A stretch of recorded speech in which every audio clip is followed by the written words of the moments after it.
ঢাকা-টাঙ্গাইল মহাসড়কের যানজটের খবর জানাতে সরাসরি যুক্ত হচ্ছেন প্রতিনিধি নওশাদ রানা সানভি। সানভি, এখন পর্যন্ত সড়কে যানজটের কি অবস্থা আপনার কাছ থেকে জানতে চাই, যাত্রী ভোগান্তি কতটা হচ্ছে?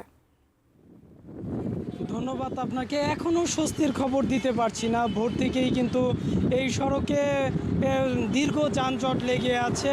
এখন অন্তত 50 কিলোমিটার যানজট রয়েছে এই সড়কে। ভোগান্তিতে পড়েছে উত্তরবঙ্গের 23টি জেলার মানুষ। এই সড়ক দিয়ে কিন্তু সবথেকে নারী ও শিশুরা ভোগান্তিতে পড়েছে। যানজটের প্রধান কারণ ভারী বৃষ্টি। এছাড়াও এই সড়কে একাধিক পরিবহন দুর্ঘটনা ঘটেছে।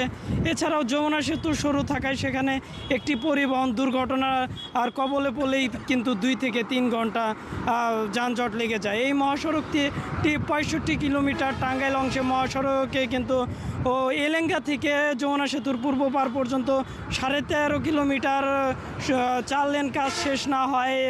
এছাড়াও ফ্লাইওভার নির্মাণের কাজ চলমান থাকায় কিন্তু এ সড়কে প্রতি বছরই কিন্তু উত্তরের মানুষ ভোগান্তি পড়ে।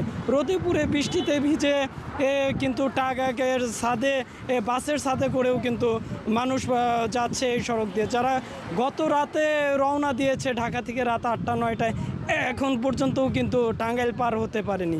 যেখানে 2-2.5 ঘন্টার রাস্তা সেখানে 15 থেকে 17 ঘন্টায়ও কিন্তু পার হওয়া সম্ভব হচ্ছে না। পুলিশ বলছে যানজট নিরসনে তারা 8 শতাধিক পুলিশ কাজ করছে। দুর্ঘটনার কারণেই এমন ভোগান্তি সৃষ্টি হয়েছে।